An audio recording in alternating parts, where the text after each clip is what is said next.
Malaki po ang posibilidad na galing sa ibang bansa ang nasa 2 toneladang shabu na naharang sa checkpoint sa Alitagtag, Batangas. Pinaniniwalaan rin na isinakay ang mga kontrabando sa isang yate na dumaong sa Nasugbu, Batangas. Ang detalye ng report na yan, live! Ide-detalye ni Mar Gabriel. Mar.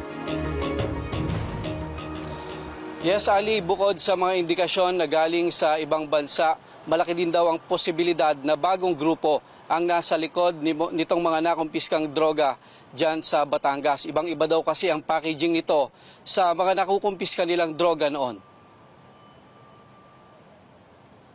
Sa bahaging ito ng Nasugbu, Batangas, pinaniniwala ang nagmula ang mga droga na nasabat sa checkpoint sa bayan ng Alitagtag. Sa eksklusibong video na ibinigay sa Net25 News, sa yating ito na inabandona sa lugar, sinasabing ikinarga ang tone-toneladang droga. Aminado ang PNP na kasama sa sinisilip nila ang paggamit ng yate ng mga sindikato. May mga indikasyon daw kasi na galing sa ibang bansa ang mga nakumpiskang kontrabando. Yung packaging po contains some foreign characters po.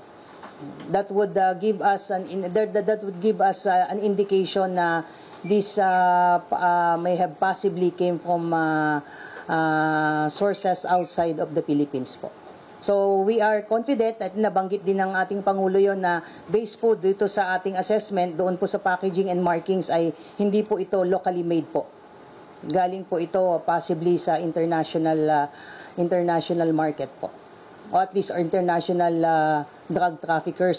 Sinisilip din ng PNP ang posibilidad na may ibang sindikato na nasa likod nito. Ibang-iba raw kasi ito sa packaging ng mga nakukumpiskang droga noon. Malaki po yung pagkakaiba po ng mga previous na nakikita po natin na nakakontain sa mga foreign looking na mga tibag. Initial assessment po natin ay iba po yung origin nitong drugs po na ito compared dun sa mga previous na nakumpiska po natin before. Mula Batangas, dadalhin sana sa Metro Manila ang nasa 2 tonelada ng shabu na nagkakahalaga ng 13.3 billion pesos. Nasa higit kalahati pa lang nito ang natapos ng sumailalim sa inventory. Samantala, naisampa na ngayong araw ang kaso laban sa naarestong driver ng van sa isinagawang site inquest. Patuloy naman ang pagtugis sa iba pa niyang mga kasamahan. Isa po yun sa tinitignan po natin, ma'am, na possibly considering po the magnitude and volume po ng illegal drugs na almost 2 tons, it is highly improbable if not impossible na siya lamang po ang nagkarga dito sa van po niya. So isa po yan sa tinitignan. That's why nagkakandak po tayo ngayon, ma'am, ng mga backtracking ng mga CCTV kung magmula po doon sa mga possible na pinanggalingan po niya bago po siya na-intercept. Sa datos ng PNP, umabot na sa 22.8 billion pesos na halaga ng iligal na droga ang nakumpiska ng PNP sa ilalim ng Administrasyong Marcos. Mula yan sa higit 86,000 na mga anti-illegal drug operations na isinagawa noong July 2022 hanggang April 2024. Ali, nilinaw ng PNP na hindi lang si Police Major Luis De Luna na hepe nitong Alitagtag Municipal Police Station yung bibigyan ng promotion. Katunayan, inihahanda na rin daw yung spot promotion para doon sa kanyang mga tauhan na kasamang nag-duty dito sa isinagawang checkpoint kung saan niya naharang itong 2 tonelada ng shabu. Ali? Mar, nagbigay na ba ng impormasyon ang PNP kung sino ang may-ari ng naturang yate na pinaniniwalaan nilang saan kinarga yung shabu na yan?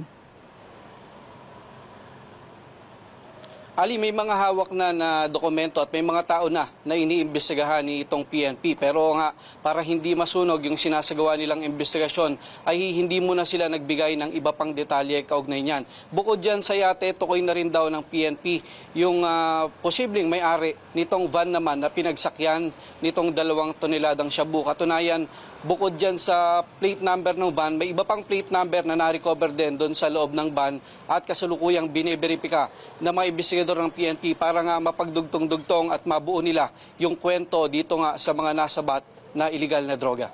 Klaro, maraming salamat, Mar Gabriel. Maraming salamat sa inyo pong pagsubaybay sa Mata ng Agila Primetime. Para malaman ang matatag, matapang at matapat na mga balita, I-follow lamang at mag-subscribe sa @net25tv.